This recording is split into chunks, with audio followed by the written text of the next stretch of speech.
Amin, amin. Puji Tuhan. Silakan duduk Bapak Ibu. Haleluya. Shalom Bapak Ibu. Apa kabar? Amin. Puji Tuhan. Saudara senang pada pagi hari ini. Amin. Bisa bantu saya mencairkan suasana. Kasih salam kiri kanan dengan senyum manis. Katakan salam sehat. Salam sehat. Salamnya salam sehat. Saudara sehat itu penting. Saudara sehat itu mahal. Amin. Puji Tuhan.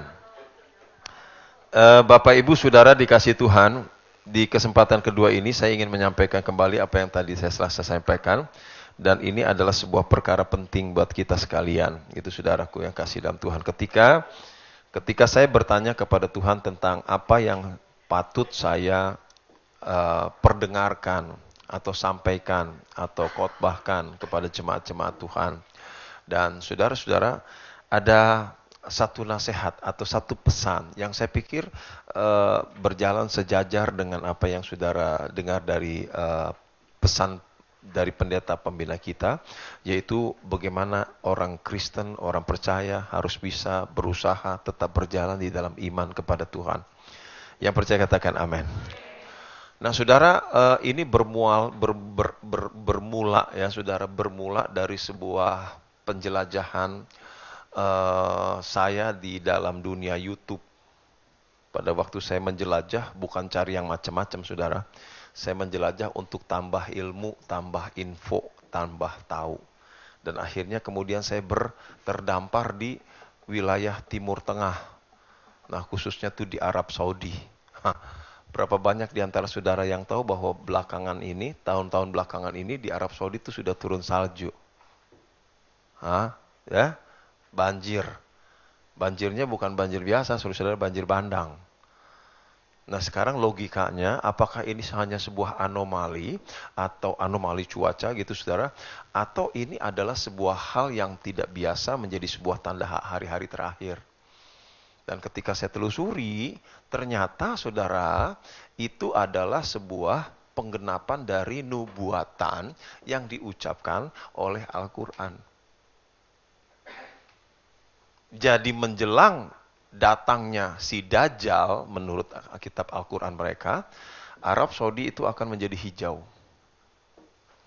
Dan sekarang sudah menjadi hijau. Dajjal akan muncul, tidak lama Dajjal muncul, akan muncul Imam Mahdi. Lalu kemudian Allah katanya akan mengirim Isa ibnu Maryam, nabinya, untuk menghajar si Dajjal ini. Dan ketika si Dajjal ini dihajar oleh Imam Mahdi dan Nabi Isa itu, saudaraku yang kekasih, yang kebanyakan orang beranggapan Isa itu adalah Yesus.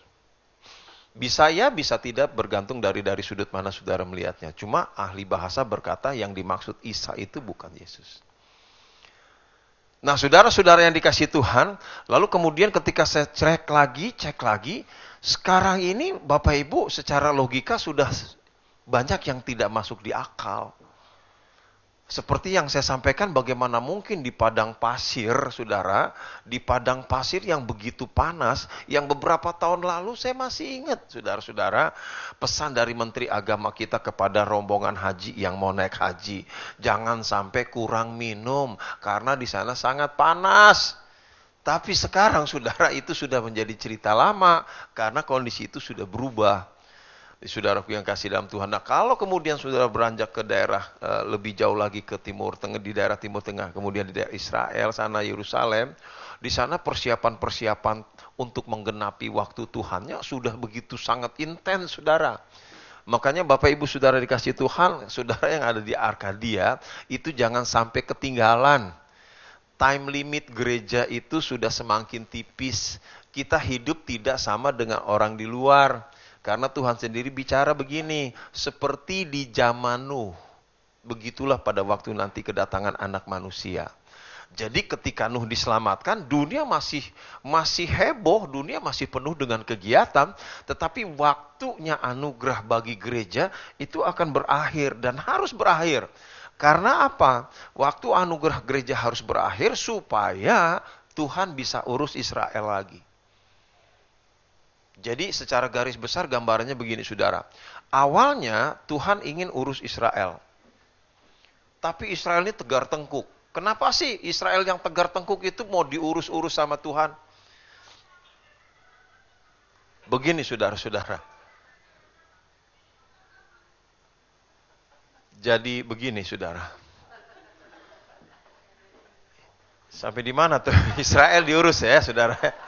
Israel itu diurus karena Tuhan itu janji sama Abraham.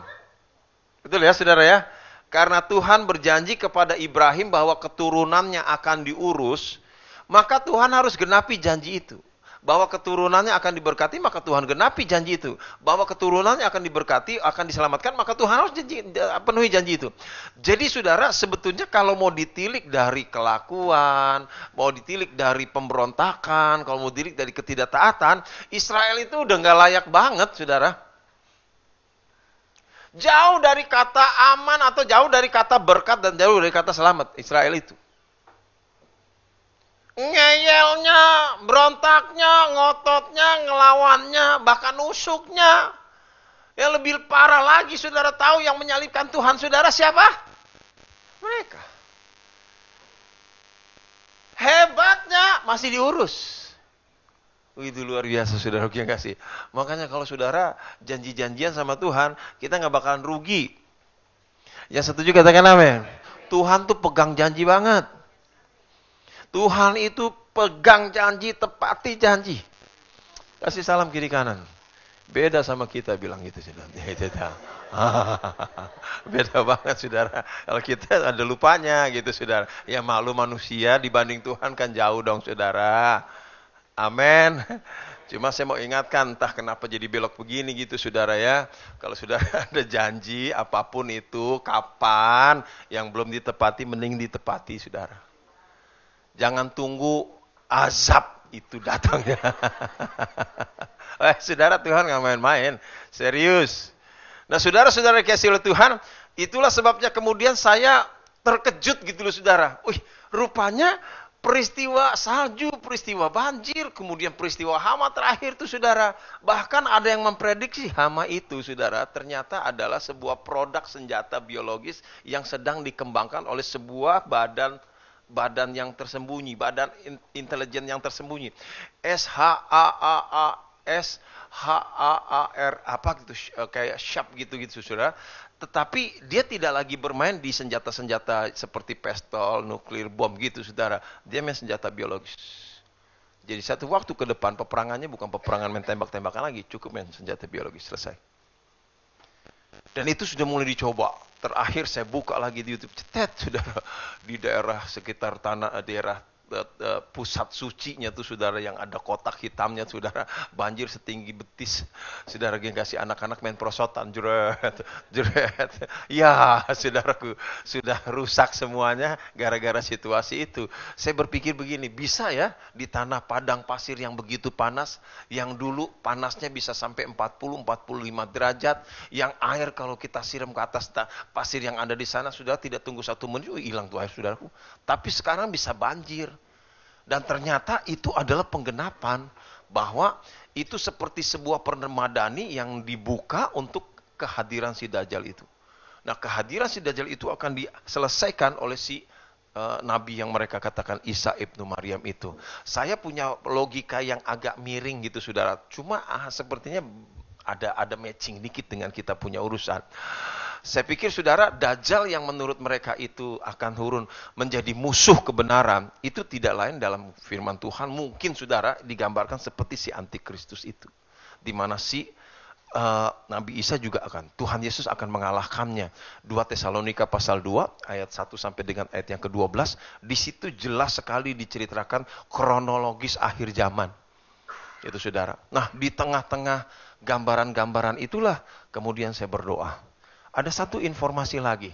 Coba nanti kalau saudara pulang, saudara buka di internet israelnationalnews.com. israelnationalnews.com. Saudara di situ mungkin sudah akan dapati sebuah draft rencana Presiden Donald Trump membuat konsep perdamaian antara Israel dengan Palestina.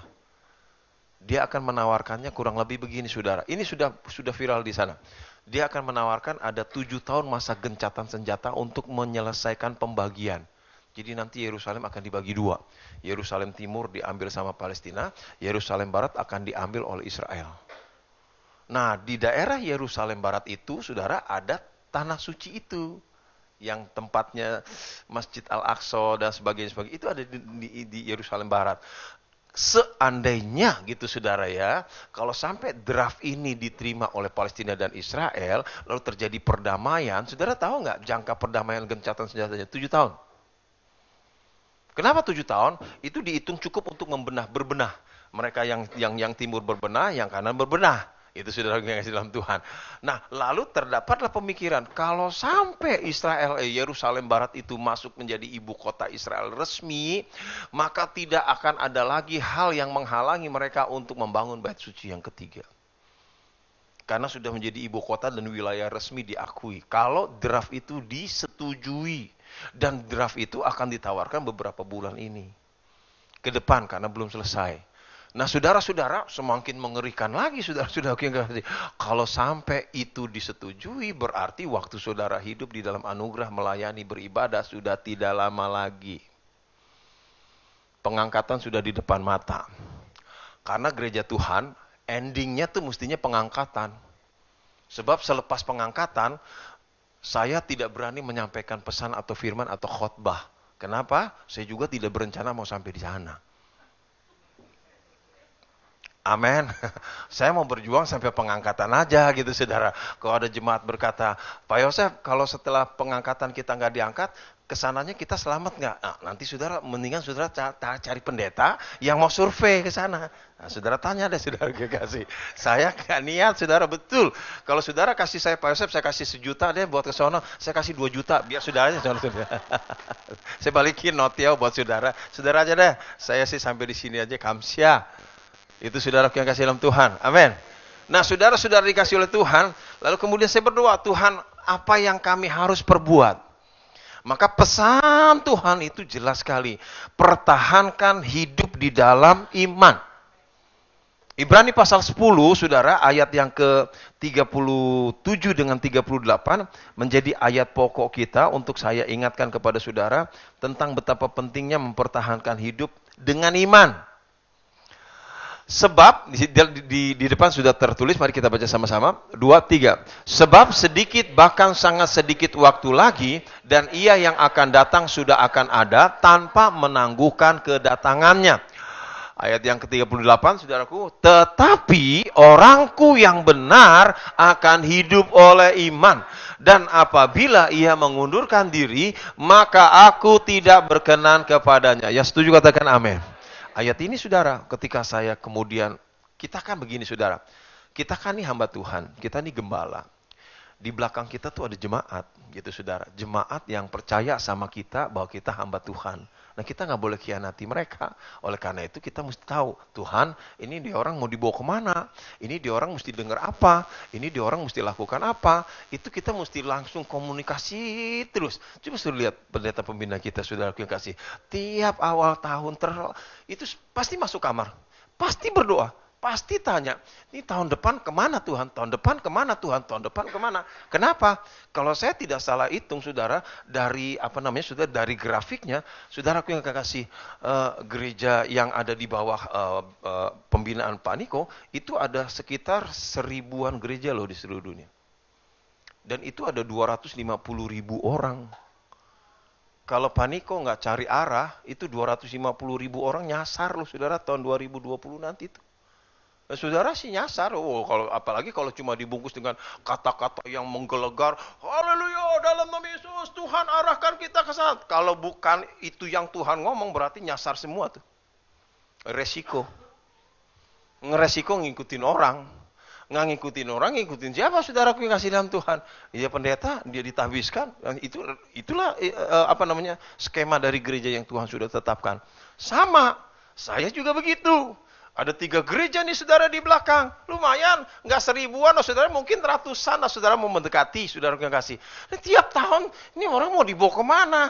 Ini orang mau dikasih apa? Ini orang mau disuruh dengar apa? Ini orang harus kerjakan apa? Itu terus yang menjadi sebuah pergumulan kita orang.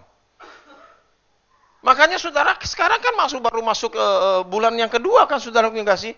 Itu masih terus dimantapkan supaya tuh orang tuh saudara kan lumayan saudara. Kalau nyasar siapa yang tanggung? Mana ayatnya tadi? Kok hilang ayatnya? Selagi seru-serunya saudara. Itulah sebabnya Tuhan kasih ayat ini. Tetapi orangku yang benar akan hidup oleh iman. Dan apabila ia mengundurkan diri, maka aku tidak berkenan kepadanya. Pesan itu tuh mantep, blek. Saudara masuk di dalam hati pikiran saya. Nah, saya berkesimpulan menyampaikan pesan kepada setiap orang. Saudara harus tetap belajar hidup dengan iman pada hari-hari terakhir ini. Saudara bisa hidup dengan uang saudara. Tanpa iman, saudara bisa hidup dengan relasi saudara. Tanpa iman, saudara bisa hidup dengan fasilitas yang dunia siapkan. Tanpa iman, saudara bisa hidup dengan orang lain. Tapi Tuhan maunya, saudara harus tetap belajar hidup dengan iman. Karena dia bilang, orangku yang benar harus tetap belajar hidup dengan imannya. Tadi pagi saya katakan, Tuhan minta saudara jadi orangnya yang benar, bukan orangnya yang baik. Ironisnya, sekarang banyak orang Kristen berusaha terlihat baik. Tidak terlihat benar. Berlomba menjadi yang lebih baik, bukan menjadi yang lebih benar. Saudara-saudara dikasih Tuhan, saudara pasti tahu kan apa bedanya baik dengan benar? Amin. Amin. Tadi pagi saya tanya, saudara, agak membingungkan. Saya nggak tahu nih siang nih saudara dikasih. Menurut saudara bedanya baik dengan benar apa? Baik, belum tentu benar. Benar? Nah, saya nggak tanggung jawab nih. Coba saudara tanya. Baik, belum tentu benar. Benar?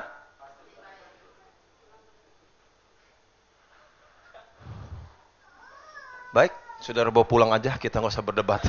Saya juga ngeri. Saya takut ada guru bahasa Indonesia lagi. Sudah bawa pulang, sudah lihat di kamus bagaimana bagusnya. Cuma ayat firman berkata, orangku yang benar. Tuhan tidak cari yang baik, dia cari yang benar. Dia harus belajar hidup dengan imannya. Bahwa gereja nanti akan diberkati, salah satu saudara celah yang terjadi apa? Tidak lagi hidup dengan iman, tapi dengan fasilitas, dengan berkat. Saudara, bukan cerita baru kan saudara? Amin. Bukan cerita baru waktu miskin, waduh, sungguh-sungguhnya minta ampun. Waktu udah kaya, saudara-saudara, mau nangis aja di gereja. Itu saudara tahu. Air mata sampai nggak jebol, saudara. Iya. Kenapa? Dulu waktu miskin, bedaknya saudara, itu cuma bedak apa tuh? Bukan bedak tepung, wah si Koko WL nih kebangetan. Bedak apa tuh yang gambar perempuan tuh itu yang Doris kayaknya buat guguk nih kok. Bukan, ada Mars, mama saya Mars. Dulu kita anak-anak ya, kalau dibedakin sama mama kita, udah nggak pakai lihat rata apa enggak, kayak mending mobil di dempulnya masih rata, pok, sana pok. Jadi yang penting wangi. Nah, sekarang ibu-ibu bukan pakai Mars lagi, amin. Mahal. Yang kalau nangis bisa ada jalan itu, jalan semut. Angkanya nangisnya teratur. Saudara tahu itu bukan barang baru. Amin. Saudara, Tuhan bilang mau pada waktu susah, mau pada waktu senang harus tetap belajar hidup dengan iman. Karena ada satu resiko. Apabila ia mengundurkan diri, saya nggak suka sama dia. Itu statement yang sangat menakutkan saya. Saudara tahu, Ada 3 ayat dalam Alkitab yang paling saya takuti. Pertama ini. Kedua, Matius 7 ayat 20, 23, 21 sampai 23. Bukan semua orang yang berseru Tuhan, Tuhan itu masuk sorga. Tapi yang melakukan kehendak Bapakku yang di sorga. Itu saya paling takut. Kenapa? Karena ternyata di dalam ayat 22 muncullah kalimat begini. Tuhan, aku sudah bernubuat, aku sudah usir setan, bahkan aku sudah buat banyak mujizat. Itu pendeta-pendeta pasti saudara. Enggak ada jemaat yang usir setan. Enggak ada ya. Yang diusir setan banyak jemaat sudah kasih. Jarang. Spesialis usir setan itu pendeta. Tapi kemudian Tuhan katakan apa? Enyahlah kamu udah harapanku. Aku tidak mengenal kamu. Logikanya saudara di mana? Nggak mungkin ada pendeta bisa usir setan, bisa bernubuat, bisa lakukan banyak mujizat. Kalau tidak disupport oleh sorga. Karena sorga support kan berarti sorga setuju. Karena sorga setuju kan berarti kehendak Bapa dong, saudara. Kok di dalam ayat 23 bisa nggak dikenal gitu loh. Kan, ngeri juga ya. Saudara lihat itu. Pada waktu itu aku berterus terang kepada mereka. Aku tidak pernah mengenal kamu. Lah, yang dia suruh ngusir setan siapa? Yang dia suruh buat mujizat siapa? Yang dia suruh bernubuat siapa? Dalam nama dia lagi saudara. Tiba-tiba jadi berbalik. Apakah ini sebuah pengkhianatan? Nggak mungkin dong saudara, masa Tuhan mengkhianati hambanya. Habis manis sepa dibuang. Nggak mungkin lah. Setuju nggak saudaraku? Amin ya. Saudara tahu, ayat ketiga yang saya takuti, itu perumpamaan anak terhilang. Itu koko adek koko, itu kompak. Masing-masing tidak pernah bisa menyelami hati papanya. Si adek saudara ya, namanya junior saudara ya, maklum ya saudara ya, emosi jauh lebih tinggi. Pak, oe bosen, oe mau caun. Kenapa? Waduh, oe bosen dah, jenuh. Bagi warisannya, udah bagi-bagi, oe nggak bakal pulang lagi, mau balik. Oke, kasih warisan jebret. Coba saudara kalau ada anak sekarang minta warisan hari ini sama bapaknya belum mati. Ya, saudara. Saudara tahu kan? Lu nyumpain gue lah. Memang serba salah juga saudara menurut saya. Anak nagih warisan sebelum mati, mestinya betul. Karena papanya masih bisa tanda tangan. Nah, kalau udah mati siapa yang mau tanda tangan? Sudah kasih tahu. Telah tanda tangan, anak kan jadi berantem. Halo? Betul nggak? Telat tanda tangan kan anak jadi berantem kan? Makanya sebelum telat saudara tanda tangan. Jadi kalau ada saudara yang pulang mau tanda tangan, sisipkan nama pendeta Yosef Ibrahim. Yang mengingatkan. Itu penting saudara. Ya gara-gara saya ngomong anak saudara setelah saudara meninggal nggak jadi berantem. Kan jadi berkat dong. Berhak dapat bagian dong saudara. Haleluya. Saudara tahu, waktu si bungsu berangkat, si sulung tinggal di rumah. Saudara tahu si sulung? Dia berpikir dengan standarnya, kita kerjain peternakan papa, perkebunan papa, pokoknya semua yang papa punya aset kita kerjakan. Kita limpahkan, kita gandakan, aset kita tambah lagi. Dan sukses. Satu waktu dia pulang. Sampai di rumah dia lihat kok ada pesta. Gitu loh saudara. Lalu kemudian tanya, ada apa nih sama salah satu hambanya? Adikmu pulang. Puji Tuhan, ketemu lagi. Kok pulang dipestain? Papanya akhirnya keluar, papanya bilang, "Pak, ada apa, Pak?" "Adik kamu pulang. Yang hilang kembali lagi, yang mati hidup lagi." "Pak, sebentar, Pak." "Saya nggak terima, Pak." "Loh, kamu kan senang? Kenapa?" "Pak, anak model kurang ngajar gitu papa pestain. Sudah habisin warisan, habisinnya juga dengan cara tidak bagus, pulang, compang-camping papa pestain." "Oe Pak, oe tiap hari kerja Pak. Oe tiap hari kerja. Papa lihat, peternakan, perkebunan, ladang semua sukses Pak. Semua aset, omset naik Pak. Mana pernah Papa kasih pesta sama Oe?" "Di mana Pak?" Saudara tahu nggak, cerita itu gantung loh, nggak selesai. Baca di Alkitab. Nggak ada endingnya tuh cerita. Why?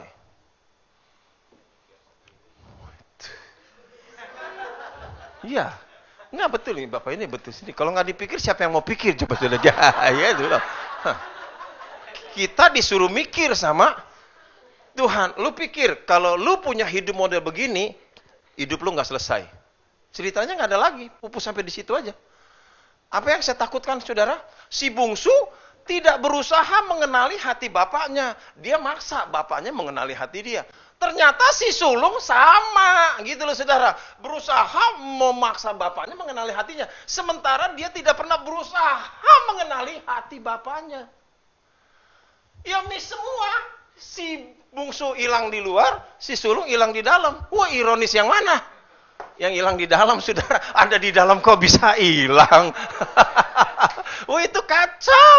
Kacau. Berapa banyak anak sulung di sini. Kasih salam kiri kanan, saudara. Bilang, oe bungsu. Wah, itu kacau. Itu yang saya takuti gitu loh, saudara. Sementara kita sibuk dengan program kita sibuk dengan agenda kita sibuk dengan cita-cita kita berharap, Tuhan, kenalilah hambamu. Tuhan bilang, terbalik. Kamu yang mesti cari tahu yang saya mau. Bukan kamu suruh saya dukung yang kamu mau. Astaga. Endingnya nggak jelas tuh, saudara, gereja model gitu. Jemaat model begini nih endingnya nggak jelas nih, saudara. Jangan-jangan kalau dikubur nggak ada nisannya, susah dicari. Ya, kenapa? Kok tidak berusaha mengenali hati bapaknya? Itu yang saya takuti. Kita lagi hot-hotnya. Saudara tahu, kata orang, gereja yang diberkati Tuhan itu gereja yang berlimpah-limpah, jemaatnya makin lama makin banyak. Saya mau tanya sama saudara. Nah, itu Roma Irama, Raja Dangdut sekali konser, saudara, tambah banyak loh jemaatnya. Nah, jadi diberkati Tuhan apa enggak tuh? Kalau diukur dari sana, kan berarti salah kita pakai ukuran model begitu. Saudara lihat sana ke Pluit tuh, saudara. Markasnya Bunda Suci. Udah, ngeri, saudara. Malah mau dijadikan satu situs wisata loh, saudara, karena saking bagusnya, besarnya. Arkadia? Ya. Apa? Nah, kamu mau dibanding begitu, saudara, berarti Arkadia tidak diberkati. Makanya jangan suka ukur berkat jangan suka ukur itu dari Tuhan. Dari fasilitas, jangan suka ukur berkat itu dari fasilitas. Jangan. Oleh saudara, orang Hindu lebih gede lagi. Orang Hindu lebih parah lagi, saudara. Maaf nih, saudara ya. Saking percayanya sama dewa sapi, saudara, itu air urinnya, saudara, diminum. Halo? Di Arab ada air Zam-Zam. Nah, di Yerusalem ada air apa? Aqua. Nggak ada tuh, saudara. Kita nggak disuruh se-ekstrim begitu. Dan itulah persoalannya, gitu loh, saudara, yang ngasih dalam Tuhan. Jadi, saya sangat takut 3 hal ini nih. Nah, yang terakhir ini, kalau kamu mengundurkan diri, saya tidak berkenan. Astaga, Tuhan. Saya tanya, Tuhan, definisi mengundurkan diri itu apa? Apakah karena saya mundur selangkah? Atau karena saya mundur 10 langkah? Saya dianggap mengundurkan diri. Apakah kalau saya diam di tempat atau jalan di tempat, saya juga bisa dianggap sebagai mengundurkan diri? Tuhan bilang apa, saudaraku? Perhatikan ya, saya selalu bergerak maju. Saya sifatnya progresif. Jadi progresif nggak pernah diam, sudah, dia jalan terus. Karena dia sifatnya jalan terus untuk menuntaskan semua programnya sampai selesai, sampai dia datang, sampai dia menciptakan langit bumi yang baru, dia tidak pernah berhenti. Oleh karena dia tidak pernah berhenti, maka ketika ada orang mundur 1 langkah atau mundur 10 langkah, atau bahkan dia berhenti di tempat, itu dianggap mengundurkan diri. Kenapa? Ketinggalan kan, saudara? Tuhannya jalan terus. Saudara, jangankan berhenti di tempat, mengurangi speed aja, saudara, sudah mengundurkan diri sebetulnya. Kalau speed Tuhan 60, saudara selama ini ikut Tuhan dengan speed 60 km per jam, lalu kemudian akhirnya saudara mundur 40 km per jam, Tuhan tuh udah nyelonong duluan, saudara terus ketinggalan di belakang. Saya mau tanya, itu termasuk mengundurkan diri apa tidak? Kalau iya, berarti jangan pernah melangkah mundur, Jangan pernah jalan di tempat, jangan pernah ngurangi speed. Karena saudara akan tertinggal. Amin. Kasih salam kiri kanan saudara. Amin. Itu definisi mengundurkan diri, sudah tangkap ya? Amin ya. Saudara jangan lagi berkata begini. Makanya saudara, saya mau kasih tahu sama saudara. Mungkin saudara yang sudah merasa tua, merasa senior berkata, aduh Tuhan, saya sudah tua, saya sudah cukup melakukan banyak hal, sekarang saya mau istirahat. Speed saudara berarti sudah mulai pelan kan? Sudah ketinggalan saudaraku. Saudara tahu apa resikonya? Bukan apresiasi. Aku tidak berkenan kepada dia. Makanya kalau ada bapak-bapak, ibu-ibu, oma-oma, opa-opa yang merasa, aduh, saya mau biar yang muda-muda aja maju, saya udah cukup melakukan hal yang baik buat Tuhan. Stop saudaraku, itu adalah sebuah filosofi yang salah. Saudara pasti ketinggalan. Yang setuju katakan amin. Mungkin ada anak orang-orang muda berkata begini, Pak Pendeta, tunggu nanti saya sudah jadi orang. Sekarang saya belum orang. Kalau saya sudah jadi orang, saya baru mau melayani Tuhan. Saya tadi pagi ngomong begini, saudara, kalau saudara berprinsip mau jadi orang dulu baru melayani, saya mau tanya, saudara yakin kalau saudara sudah jadi orang bisa kejar Tuhan?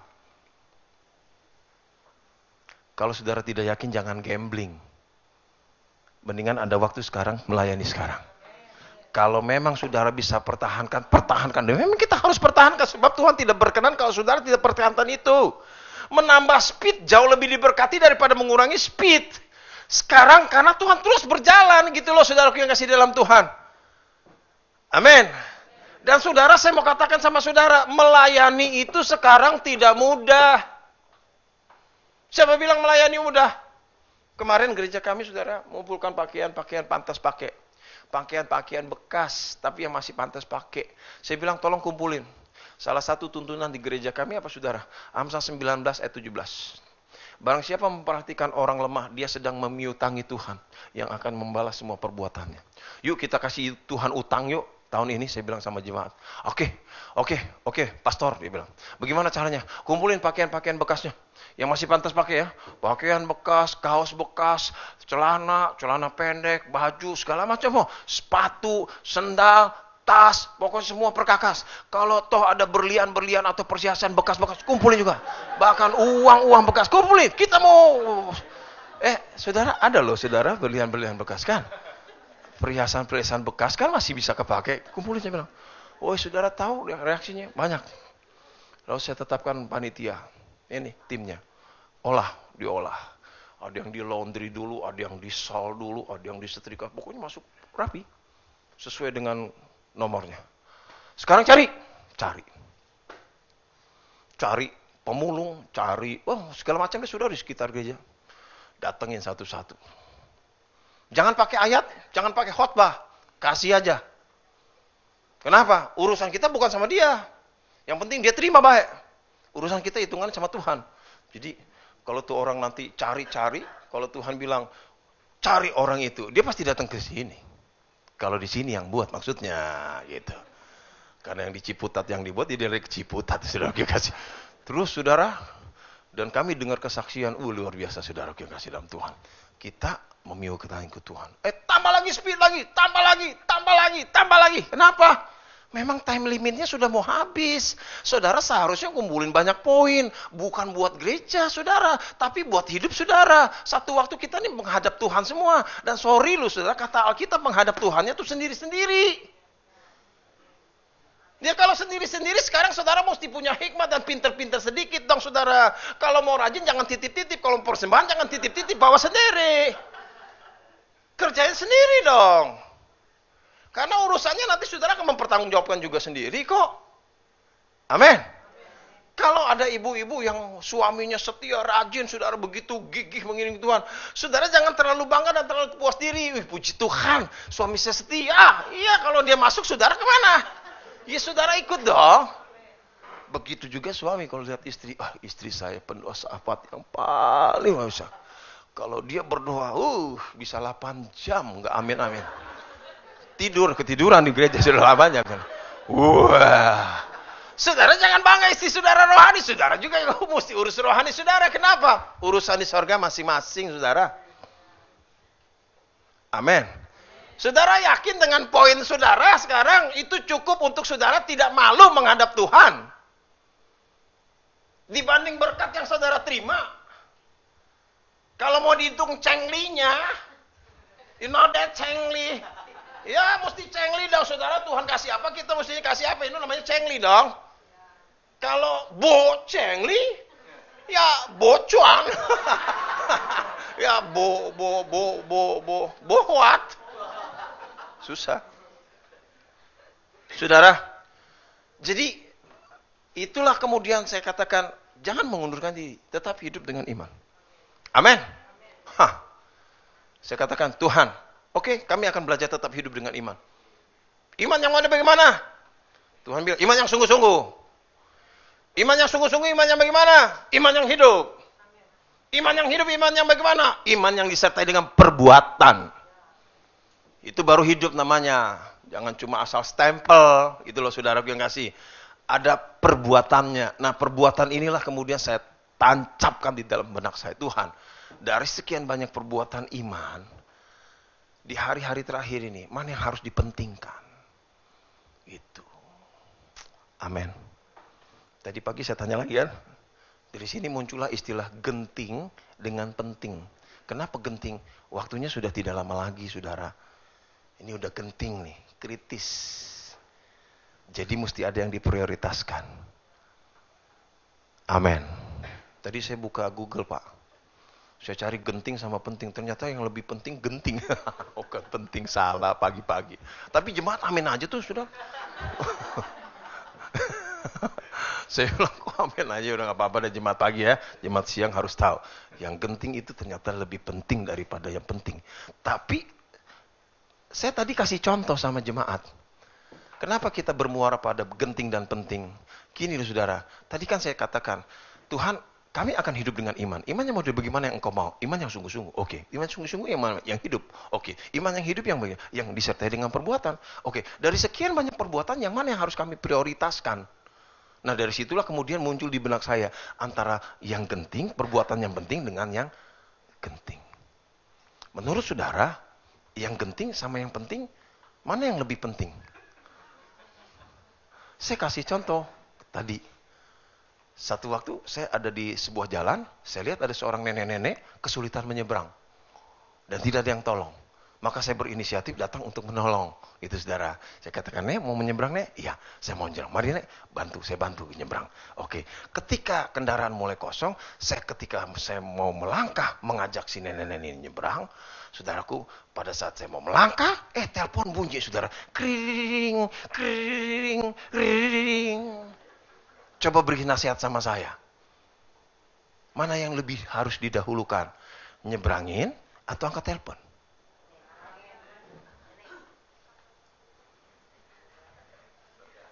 Nah itu dia, itu lagi.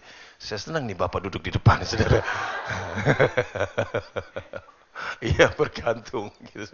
Banyak orang bilang, ya nyebrangin saudaraku yang kasih dalam Tuhan.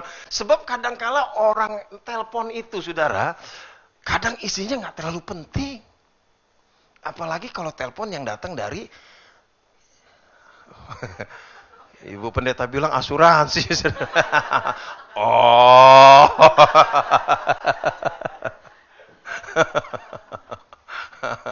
Kalau nggak asuransi, Buana Finance. Oh nggak Oto. Oh Tuhan Yesus tolong. Nggak penting banget. Mendingan nyebrangin, saudaraku. Itu yang kemudian jadi pertanyaan saya. Tuhan, yang mana yang kami harus lakukan dan dahulukan? Itulah kemudian yang membawa saya pada 3 hal yang saya mau ingatkan kepada saudara. Bahwa di hari-hari terakhir, ternyata ada beberapa poin rohani kita tuh nanti diukur sama Tuhan. Gereja itu diukur.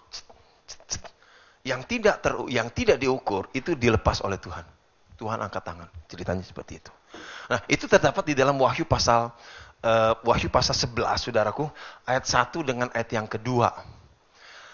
Ini bunyinya. Kemudian diberikanlah kepadaku sebatang bulu seperti tongkat pengukur rupanya dengan kata-kata yang berikut. Bangunlah dan ukurlah bait suci Allah dan mesbah dan mereka yang beribadah di dalamnya.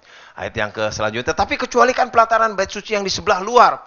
Jangan engkau mengukurnya karena ia telah diberikan kepada bangsa-bangsa lain. Dan mereka akan menginjak-injak kota suci 42 bulan lamanya. Yang percaya katakan amin. 42 bulan, saudara tahu, adalah sebuah sebuah informasi yang memberitahukan kepada kita bahwa satu waktu ke depan ada satu masa yang terjadi selama 42 bulan atau 1260 hari atau 3,5 tahun. Itu sama, saudara. Wahyu pakai 3 istilah ini. Tapi itu akan merujuk pada situasi yang sama di mana pada waktu 42 bulan itu berlangsung, itu adalah saat di mana dunia sedang dikuasai oleh antikristus. Makanya kalimatnya dikatakan, saudara, kota suci itu, di pelataran Tuhan kota suci dibiarkan tidak dilindungi. Kenapa? Diserahkan sebuah bangsa-bangsa, terus diinjak-injak. Kata diinjak-injak itu seperti dikuasai, dianiaya, dan diintimidasi. Oke. Nah, saudara, yang saya maksudnya begini. Dari 2 ayat ini saya dapat informasi bahwa sebelum 42 bulan ini berlangsung, Yohanes dikasih bangun sama Tuhan. Yohanes bangun, pegangin tongkat, seperti pengukur katanya. Ukur. Nah, itu yang menjadi remanya. Ukur. Apa yang diukur? Bait suci.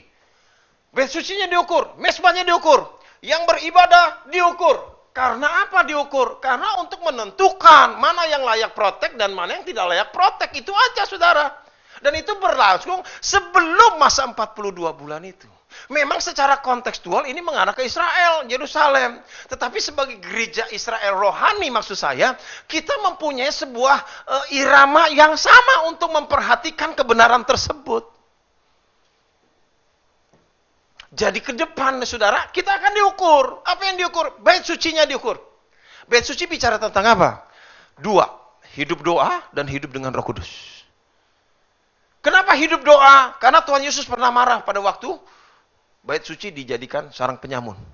Dia bilang apa? Sebagai proklamirnya, rumahku harus disebut rumah doa. Kenapa kamu jadikan sarang penyamun? Wah, dia ngamuk, dia tinggal, saudara. Ketika bait suci sudah tidak jadi rumah doa, Tuhan tidak mau. Artinya apa? Kehidupan doa saudara dan saya itu harus menjadi fokus yang perlu dibangun. Sebab nanti akan diukur. Ini ada penjabarannya. Yang kedua, bait suci bicara tentang apa? Hidup dengan Roh Kudus. Karena Rasul Paulus bilang apa? Tidakkah kamu tahu bahwa tubuhmu adalah rumah Tuhan, tempat di mana Roh Allah tinggal. Itu, saudaraku. Amin. Maka saudara, aplikasinya apa? Sudahkah saudara sudah penuh Roh Kudus? Karena itu semua akan diukur. Saudara, penuh dengan Roh Kudus itu satu hal. Hidup berjalan dengan Roh Kudus itu sudah hal lain. Itu harus saudara pertimbangkan. Ini adalah sesuatu yang perlu diperjuangkan di dalam kekristenan.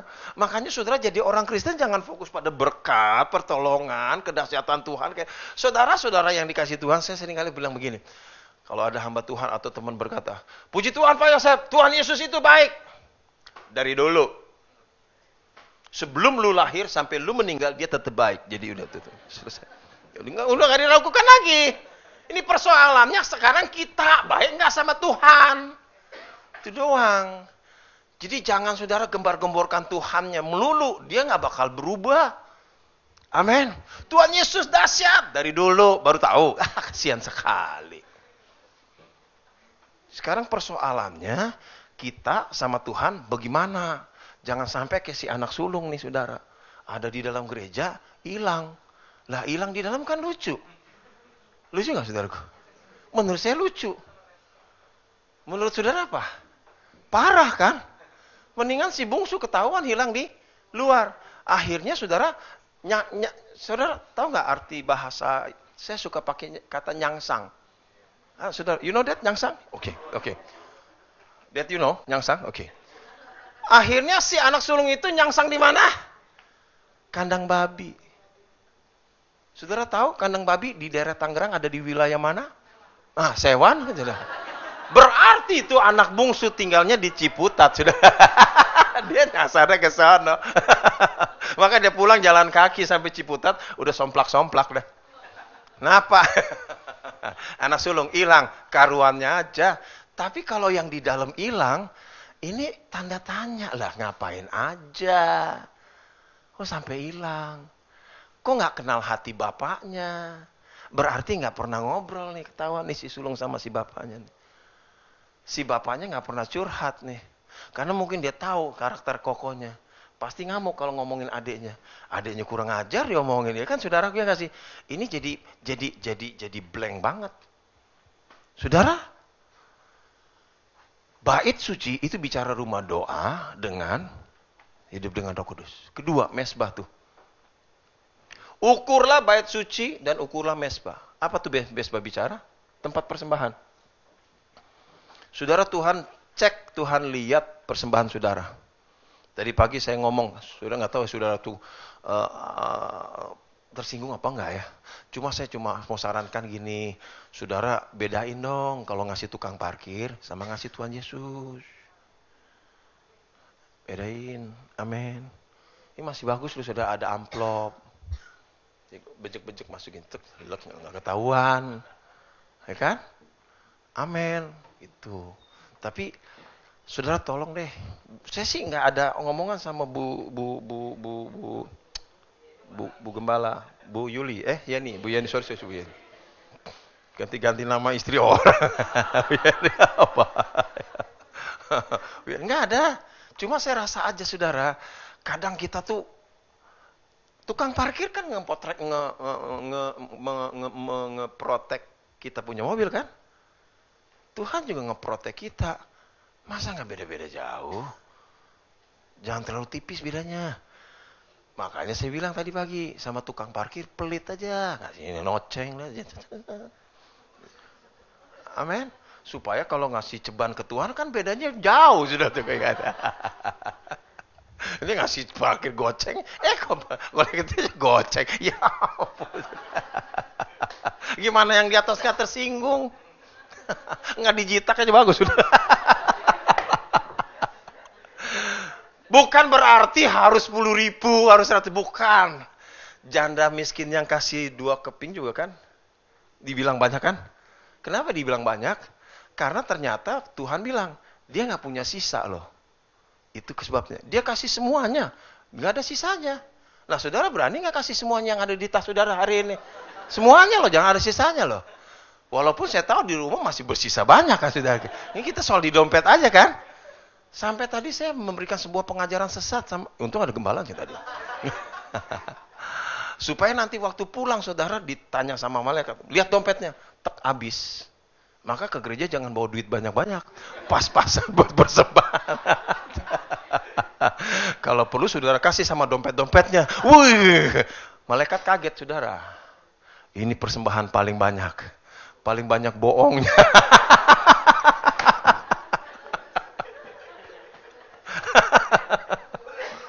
Mesbah diukur. Yang ketiga saudara apa?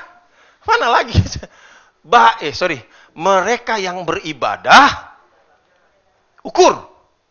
Ibadah saudara diukur. Saya tanya Tuhan, ibadah gereja mana yang membuat hati Tuhan senang? Katolik, Protestan, atau GBI?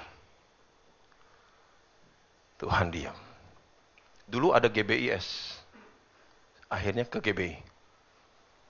Tuhan hanya kasih tahu, ibadah yang menyenangkan hati saya itu adalah ibadah yang bisa menyentuh. Saya punya hati. Itu ibadah.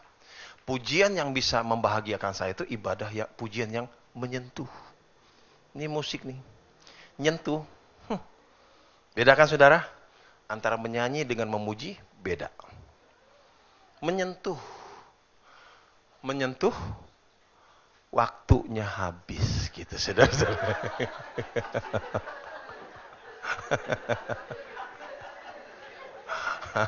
Nah, supaya sentuhannya nambah, kan saudara hadir lagi di ibadah ketiga. Saudara, saya mau tutup begini. Tadi saya tutup. Banyak orang bisa sentuh sampah. Sampah kalau disentuh dengan betul, dia ngasih duit. Banyak orang kaya gara-gara sampah. Maka logikanya, kalau saudara jadi orang Kristen bisa melayani, bisa beribadah, bisa memuji, bisa menyembah, bahkan persembahan yang bisa nyentuh hati Tuhan. Hidup saudara gara-gara itu. Amin. Beri kemuliaan bagi nama Tuhan. Haleluya. Mari kita tundukkan hati kepala Bapa Sorgawi, terima kasih. Ajar kami hidup dengan iman kami. Iman kepada Tuhan.